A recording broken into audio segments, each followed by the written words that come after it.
ফুয়াদ, আমি আজকের প্রশ্নে আসি। বেশে ফুয়াদ, ইলেকশন হবে কি হবে না সেটি একটি খুব সব মানুষের মনে প্রশ্ন। আমি সেই প্রশ্নটি আপাতত আনিস ভাইয়ের জন্য তুলে রাখি। আনিস ভাইয়ের কাছে শুনে এটা আপনার কাছে শুনবো, কিন্তু আমি প্রথমে এবি পার্টির অবস্থান জানতে চাই। এবি পার্টি কেমন মনে করতেছে যে এইবারের ইলেকশনে এবি পার্টি তার মতামত নিয়ে কতটা জনগণের কাছে পৌঁছাতে পারলো, বা এবি পার্টি কি ধরনের রাজনৈতিক জোটের কথা ভাবছে কিনা যদি ভেবে থাকে? আগে এবি পার্টির কথা আমরা একটু শুনি, বেরেশা ফুয়াদ। প্রথম কথা হচ্ছে যে আমরা আপনার এখন পর্যন্ত 109টা আসনে প্রার্থিতা ঘোষণা করেছি। এর ভিতরে সবাই যার যার সামর্থ্য মোতাবেক প্রচারণা করছে। 25-30টা আসনে আপনার খুবই অ্যাক্টিভলি প্রচারণা করছে এবং তারা ন্যাশনাল স্ট্যান্ডার্ডে সংসদ সদস্য হবার যোগ্য মানুষ। আমাদের আর্থিক সামর্থ্যে ঘাটতি আছে, আমাদের লোকবলে ঘাটতি আছে, সাংগঠনিক স্ট্রেংথে ঘাটতি আছে, কিন্তু আমাদের সক্ষমতা মোতাবেক আমরা সেই ক্যাম্পেইন করে যাচ্ছি। আমাদের রাজনৈতিক বক্তব্যটা গত 5-6 বছর থেকে আমরা দিয়ে আসছি যে বাংলাদেশে দেখবেন যে গত লম্বা সময় 3 দশকের উপর থেকে বিকল্প ধারার রাজনীতি, তৃতীয় ধারার রাজনীতি, সংস্কার, নতুন ধারার রাজনীতি, এই শব্দগুলো কিন্তু যথেষ্ট আলোচিত শব্দ। ডক্টর কামাল হোসেন যখন আওয়ামী লীগ থেকে বের হয়ে আসলেন অথবা তাকে বহিষ্কার করা হলো, উনি গণফোরাম করলেন, তখনও কিন্তু এই কথাটা উনি বলেছেন। বি চৌধুরী যখন অথবা অলি আহমেদের মতো লোক যখন বিএনপি থেকে বের হয়ে আসছেন, তারাও এই কথাটা বলবার চেষ্টা করেছে। এখন আমরা এবং 111-এর সময় এটা খুবই ওয়াইডলি স্পোকেন ওয়ার্ড, সংস্কার, বিকল্প, এই সেই, -2, 3, 4, আমরা আসলে এই জিনিসটা বোঝার চেষ্টা করেছি। শুরুতেই দল করি নাই, আপনি জানেন যে আমরা জন আকাঙ্ক্ষার বাংলাদেশ নামে একটা প্ল্যাটফর্ম করলাম 2019-এ। আমাদের পারপাস ছিল যে আসলে জন আকাঙ্ক্ষাটা বোঝা, যে আমরা যে একটা তৃতীয় ধারার একটা নতুন রাজনীতি করব, এই যে এই বড় দুইটা দলের বলয় থেকে বের হয়ে এসে করবো, আসলে কি নিয়ে করব। এবং ওই একটা বছর 19 এপ্রিল থেকে 20 মে পর্যন্ত আপনার একটা বছর আমরা প্রায় 1100 থেকে 1200 মিটিং করেছি সারা বাংলাদেশে এবং বিদেশে, যেখানে বাংলাদেশি প্রবাসীরা থাকেন, যেখানে এই এলাকাগুলোতে আমরা অনেকগুলো দেশ ভ্রমণ করেছি গ্রুপ করে করে, যেখানে নতুন রাজনীতি ডেভেলপ করেছে। আম আদমি পার্টি তুরস্কে, আপনার আক পার্টি মালয়েশিয়াতে, ইন্দোনেশিয়াতে, তিউনিসিয়াতে, মরক্কোতে, এই জায়গাগুলো আমরা বোঝার চেষ্টা করেছি। এবং আমরা কিছু অনুসিদ্ধান্তে আসছি তখন যে আসলে বাংলাদেশের তৃতীয় ধারার রাজনীতিতে আকাঙ্ক্ষাটা কি। প্রথম আকাঙ্ক্ষা যেটা আমরা আমাদের একটা আন্ডারস্ট্যান্ডিং এসছে, সেটা হচ্ছে যে দেশের মানুষ ধর্ম এবং মুক্তিযুদ্ধ দুটোকেই প্রচন্ড সম্মান করে, মর্যাদার চোখে দেখে এবং খুব গুরুত্বপূর্ণ মনে করে। কিন্তু এইটাকে কেন্দ্র করে প্রতিদিন লেবু কচলানো, ব্যবসা করা, এটাকে নিয়ে ছিনিমিনি খেলা, বাড়াবাড়ি করা, এটাকে তারা পছন্দ করে না, কিন্তু দুইটাকে তারা গুরুত্বপূর্ণ মনে করে। দ্বিতীয়ত হচ্ছে দেখলাম যে অতীতের ব্যাপারে তাদের একটা শ্রদ্ধার জায়গা আছে, রাজনৈতিক বিভিন্ন দলের নেতাদের ব্যাপারে তাদের সম্মান আছে, কিন্তু প্রতিনিয়ত অতীতকে টেনে নিয়ে আসা, রাজনৈতিক নেতাদেরকে মাজারে, তার কবরগুলোকে মাজারে পরিণত করা, মন্দিরে পরিণত করা, দরগায় পরিণত করা, এই দরগা বিক্রির যে রাজনীতি, এটা আসলে মানুষজন পছন্দ করে না, দেখতে চায় না এটা। তৃতীয়ত যেটা দেখলাম সেটা হচ্ছে যে আমাদের একটা অনুসিদ্ধান্ত যেটা আসছে, মানুষ চায় প্রতিনিয়ত তাদের জীবনের সমস্যাগুলোকে যেন আমরা অ্যাড্রেস করি, রাজনৈতিক দলগুলো যেন তর্ক বিতর্ক আলাপের মধ্য দিয়ে এগুলোকে অ্যাড্রেস করে। একটু যদি সংক্ষিপ্ত করেন বেশা ফুয়াদ এই পর্যায়ে। তো সেই জায়গাতে বটম লাইন হচ্ছে এবি পার্টির রাজনীতিটার মেসেজ হচ্ছে ওইটাই, যেটাকে আমরা আমাদের টোকেন ওয়ার্ড বলি, যে আমরা বাংলাদেশকে একটা কল্যাণ রাষ্ট্র বানাতে চাই, আমরা পলিসি বেস পলিটিক্স করতে চাই। অতীতমুখিতা, অতীতের বাড়াবাড়ি চর্চা, অতীতের কে নিয়ে খুব বেশি মানে পূজার জায়গাটা না বানায় আমরা হচ্ছে ভবিষ্যতের বাংলাদেশ বিনির্মাণের যে ক্রাক্স, সেবা এবং সমস্যা সমাধানের রাজনীতি, এটা করতে চাই। এবং সেখানে আমাদের গবেষণাতে আমরা 21টা ইস্যু আইডেন্টিফাই করেছি যেটা দেশের মানুষ চায় আমরা অ্যাড্রেস করি। 21টা টপিক, এবং 21টা টপিক নিয়ে আমরা পলিসি পেপারও তৈরি করেছি। আমরা একটু বেরিশা ফুয়াদ একটু খালি আপনাকে নোটটা দিয়ে রাখি যে আপনারা এই রাজনীতির ক্ষেত্রে যে 21টা টপিক হোক বা যে 3টা বিষয় নিয়ে আপনারা জন আকাঙ্ক্ষা করতে পর্যবেক্ষণ করতেছিলেন সেগুলি হোক, সেগুলির মধ্যে শুধুমাত্র পপুলিস্ট ধারণাগুলি বজায় রাখতেছেন কিনা, মানে যখন যেটা মানুষ জনপ্রিয় হইতেছে বা যখন যেটা মানুষ চাইতেছে সেইটাই আসলে বলতে চেষ্টা করতেছেন কিনা, সেটা ভুল হোক কি সঠিক হোক সেটার জায়গা থেকে সেই ব্যাপারটাও আপনার কাছ থেকে আমরা একটু শুনবো, যে আপনাদের আসলে জনতুষ্টিমূলক এক ধরনের রাজনীতি, যে রাজনীতিটা যে কোনো সময় যে কোনো পাত্রে রাখলে ফিট ইন হয়ে যাবে, ওরকম একটা রাজনীতি আপনারা করতেছেন কিনা আমরা এটা শুনবো।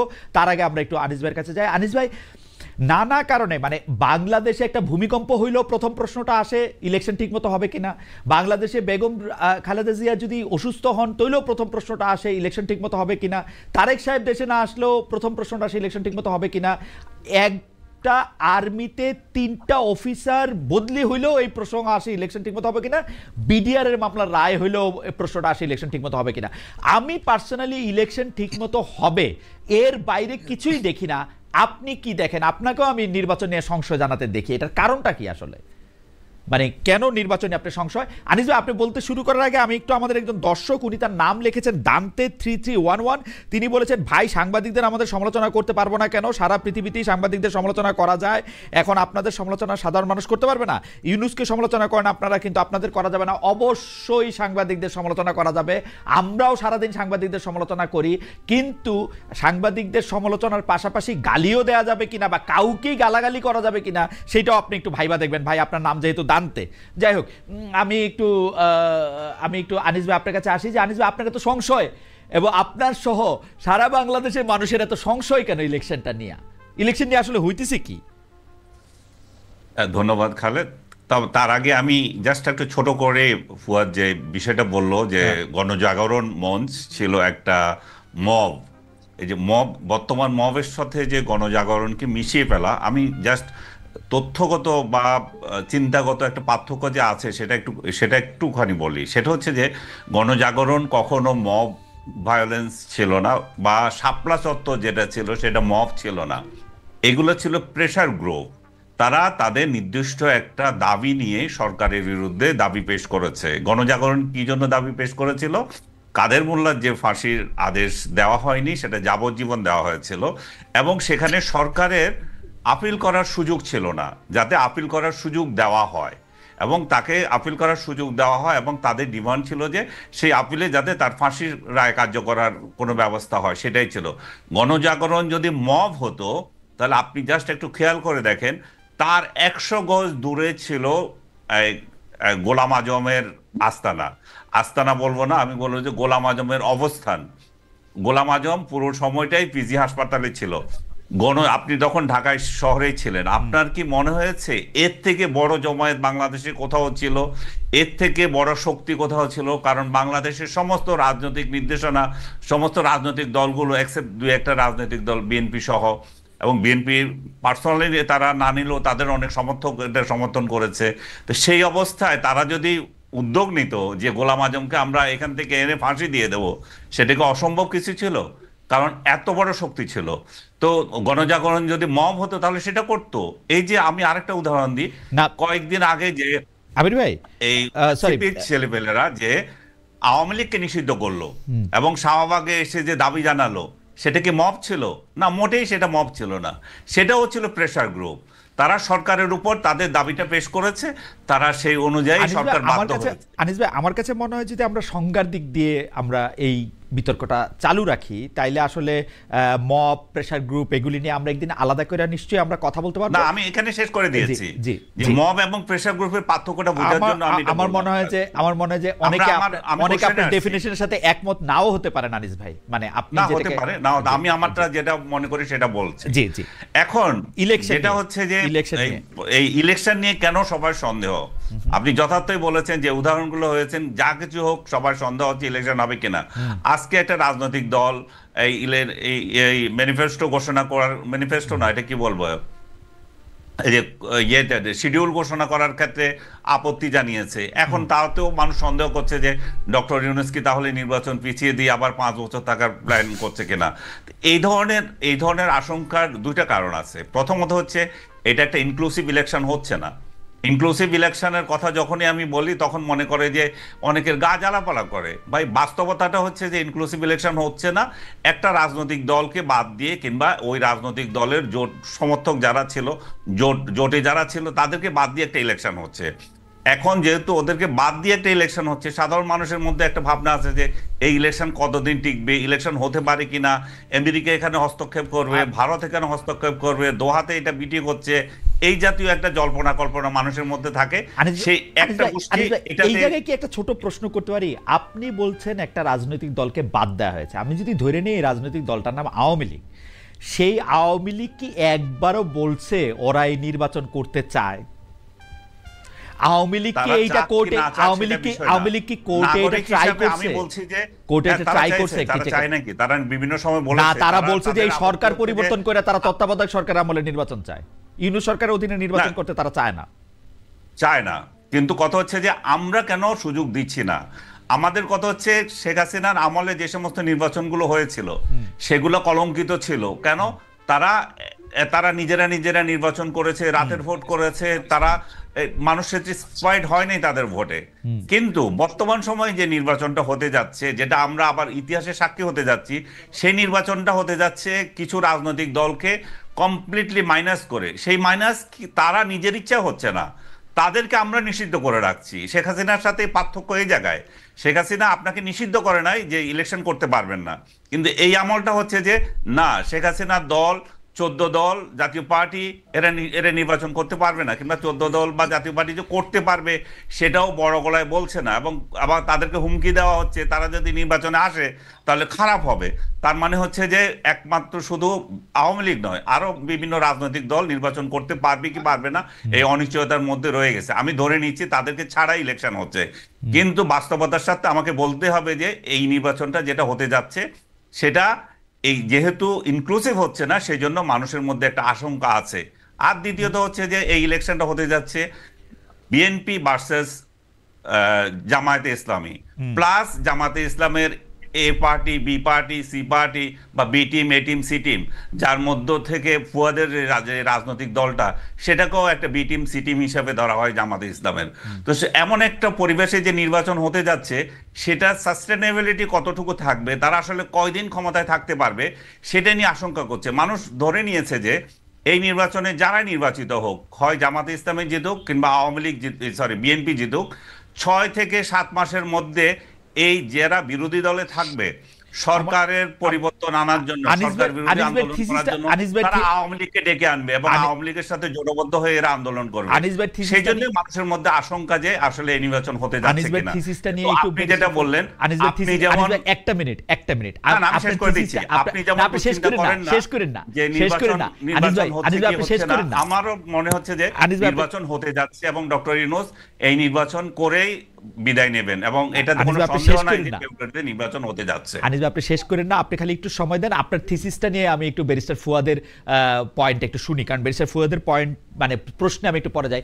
ব্যারিস্টার ফুয়াদ, ইলেকশন ইনক্লুসিভ হচ্ছে না কারণ আওয়ামী লীগ বা জাতীয় পার্টি সহ অন্যান্য অনেকগুলি দলকে ইচ্ছা করে ইলেকশনে বাইরে রাখার একটা চেষ্টা করা হচ্ছে, তাদেরকে অপশন দেওয়া হচ্ছে না। এই জন্য লোকের মনে একটা আশঙ্কা আছে যে এই ইলেকশনটা হয়তো ইনক্লুসিভ হবে না। আপনি আনিস ভাইকে শুনেছেন, এই ব্যাপারে আপনি যদি একটু ছোট্ট করে বলেন, আমরা আনিস ভাইকে আবার একটু শুনে আপনার কাছে আসবো, একটু যদি 1-2 মিনিটে বলেন এটা এই থিসিসটার সাথে আপনি একমত পোষণ করেন কিনা। দেখেন, ইনক্লুসিভ ইলেকশন বলতে বোঝায় না যে একটা ফ্যাসিস্ট অর্গানাইজেশন যাকে গণ অভ্যুত্থানের মধ্য দিয়ে পতন করানো হয়েছে তাকে নির্বাচনে অংশগ্রহণ করতে দেয়া। মানে 73 সালের নির্বাচনে কেন মুসলিম লীগ অংশগ্রহণ করে নাই, মানে এইটা তো একটা ভ্যালিড কোশ্চেন হইতে পারে না। তখন যাদের বিরুদ্ধে যুদ্ধ হইল, যাদের বিরুদ্ধে গণ অভ্যুত্থান হয়েছে, তাকে অংশগ্রহণ করতে দেয়াটার মধ্য দিয়ে কোনো ইনক্লুশন থাকে না। দ্বিতীয়ত দেখেন যে আপনার পিলখানা গণহত্যা কমিশনের রিপোর্ট আসছে গত কদিন আগে, সেখানে পরিষ্কার করে বলা হয়েছে যে আওয়ামী লীগ দল আকারে দিল্লির সাথে কলিউশন করে এই পিলখানায় গণহত্যাটা ঘটাইছে। বর্তমানে আওয়ামী লীগের দল আকারে আইসিটিতে বিচার চলছে। আপনি মানবাধিকার কমিশনের জাতিসংঘের যদি রিপোর্ট দেখেন, সেখানে তাদের 6 সপ্তাহের আমলনামার কথা আসছে। বাংলাদেশের স্বাধীনতা, সার্বভৌমত্ব, জাতীয় স্বার্থ, মর্যাদা ক্ষুণ্ণ করবার জন্য হেন কোনো কাজ নাই যা এই দলটা করে নাই। রাজনৈতিক দলের যদি ডেফিনেশনে দেখেন যে 1991-এ কেন হোয়াইট পার্টিকে ইলেকশন করতে দেয়া হয় নাই, এটা কিন্তু তখন তর্ক ছিল না।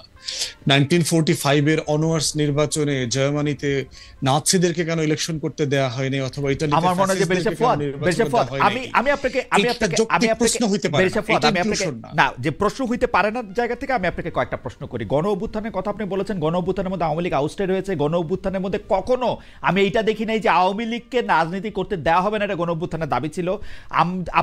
আপনি বলেছেন যে দল আকারে দিল্লির সাথে মিলে বিডিআর হত্যাকাণ্ড করা করা হয়েছে সেটা বিচারাধীন বিষয়, সেটার ব্যাপারে এখনো কোনো রায় আসে নাই। দল কোনো অন্যায় করতে পারে কিনা সেটা সারা জীবনের প্রশ্ন। আপনি বলেছেন যে 6 সপ্তাহের আওয়ামী লীগের আমলনামা, আমি বলবো যে তখন আওয়ামী লীগের হয়ে যারা সরকার পরিচালনা করেছেন তাদের দায় এটা। দল একটা ব্যক্তি না, দল একটা কোনো জান্তব গোষ্ঠী না। 1945-এ আপনি যে ফেসিস্ট হিটলারের কথা বলেছেন, হিটলার কিন্তু ঘোষণা দিয়ে জাতিগত নিধন কর্ম চালু করেছিলেন সারা ইয়েতে। শেখ হাসিনা এবং সরকার কিন্তু এখনো অস্বীকার করেন যে তারা এটা করেন নাই, ওই সময় তারা এই ঘোষণা দেন নাই যে আমরা এদেরকে মাইরা ফেলবো। হাওয়েভার এই প্রশ্নগুলি কিন্তু উঠতেছে। আমরা দল হিসাবে আওয়ামী লীগকে কি আসলে ভয় পাইতেছি যে ওই ইলেকশনে আসলে আমরা কম ভোট পাবো, আওয়ামী লীগ আবার ক্ষমতা নিয়ে যাবে, ব্যাপারটা কি এরকম? এই জন্য আমরা ওকে ইলেকশনে আসতে অপশন দিচ্ছি না?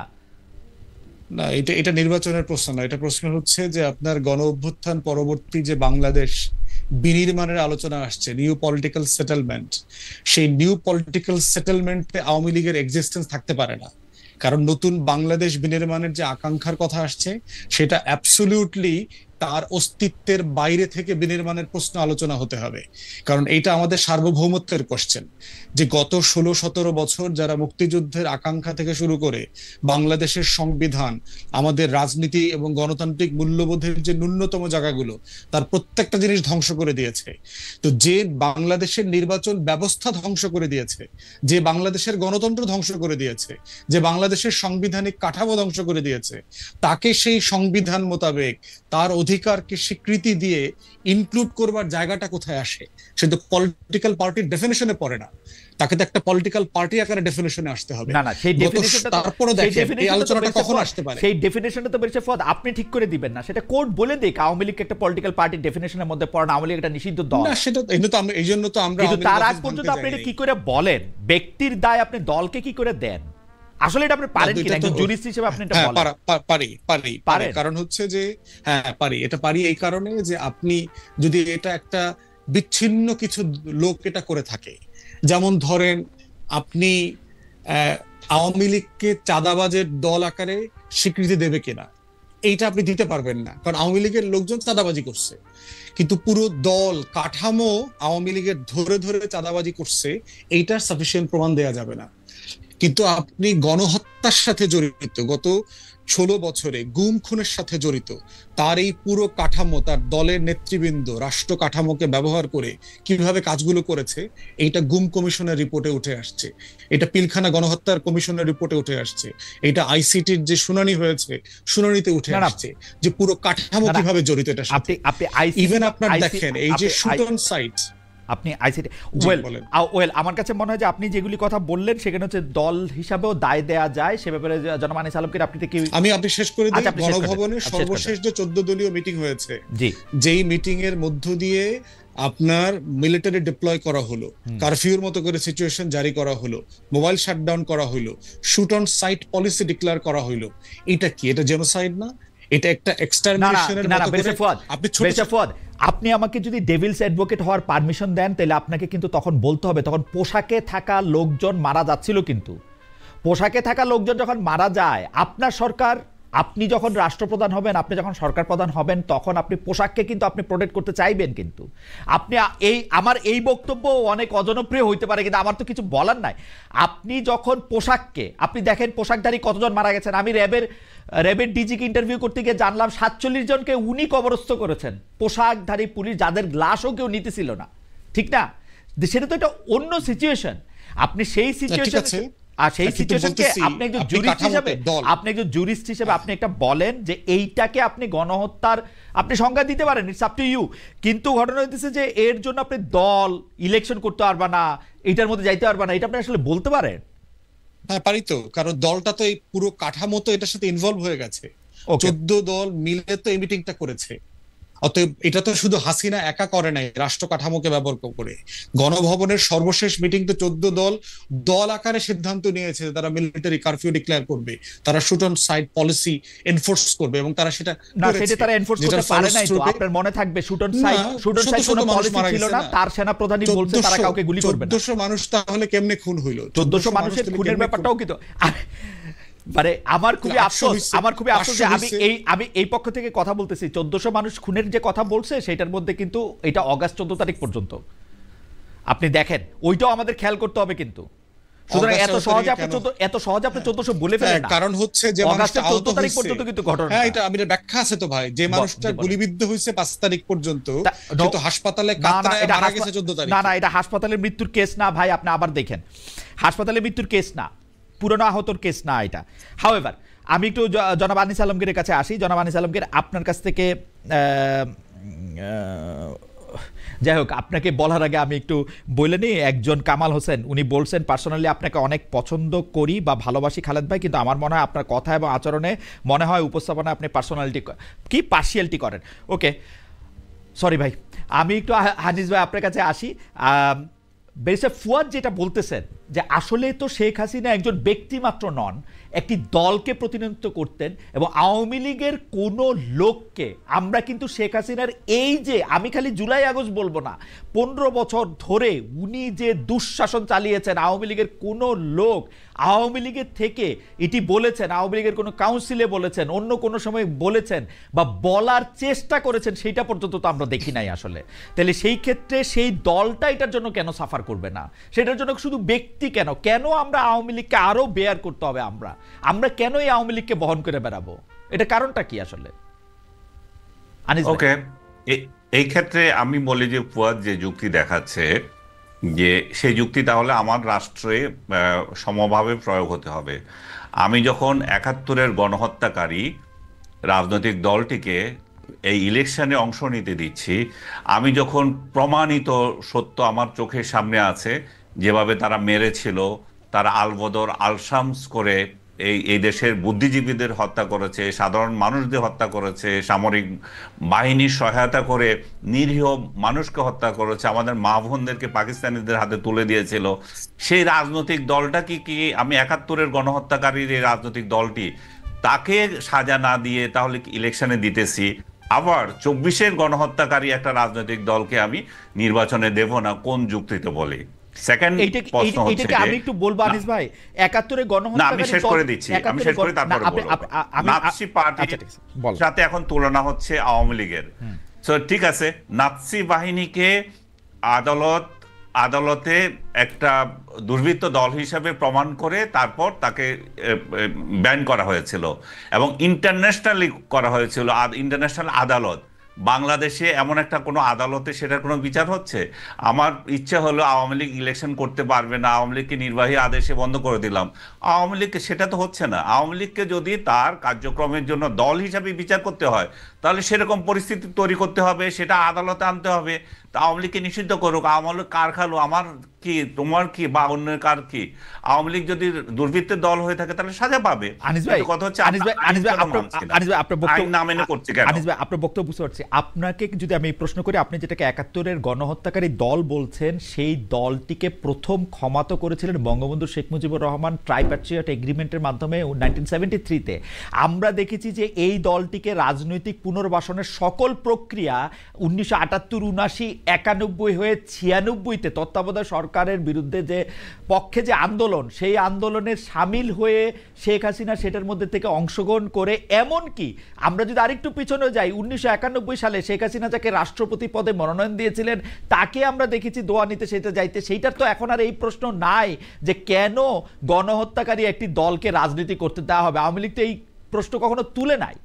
এখন যারা এই প্রশ্ন তুলতেছেন এবং এই প্রশ্নটা তুলতেছেন যে আমাকে গুলি করে মারা হয়েছে, আমাকে গুলি করে মারার অর্ডার দেওয়া হয়েছে, আমাকে 15 বছর ধরে ইলেকশন করতে দেওয়া হয় নাই, তাকে আমরা কেন, আমরা জনগণ, মানে আমরা তো পক্ষ বিপক্ষে না, আমরা জনগণ, সত্যি সত্যি আমি বুঝতে চাই, আমরা জনগণ কেন আওয়ামী লীগকে আর বহন করে বেড়াবো? আওয়ামী লীগকে আর বহন করে বেড়াবো? আওয়ামী লীগ কেন আর আমাদের মানে সিলেবাসের অন্তর্ভুক্ত থাকবে? কেন এটা আউট অফ সিলেবাস হবে না? হতে পারে আওয়ামী লীগ কেন আমাদের সিলেবাসে অন্তর্ভুক্ত থাকবে না, সেটা মানুষ ডিসিশন নেবে। আওয়ামী লীগের নেতা কর্মী আছে যারা, তারা ডিসিশন নেবে। আওয়ামী লীগের যারা ওয়েল উইশার আছে, তারা কিভাবে আওয়ামী লীগকে ডিল করবে তাদের ব্যাপার। কিন্তু অ্যাজ এ ইন্ডিভিজুয়াল, আমি যখন দুইটা রাজনৈতিক দলকে যখন আমার সামনে আনা হবে, আমি আমার দৃষ্টিতে বলবো, এখন শেখ হাসিনা তাকে মাফ করে দিল, শেখ হাসিনা ওই দলের সাথে আন্দোলন করলো, শেখ হাসিনার দলের কেউ যায়া ওই প্রেসিডেন্ট প্রার্থীর পা ছুঁয়ে আসলো, এগুলোতে আমার কি এসে যায়?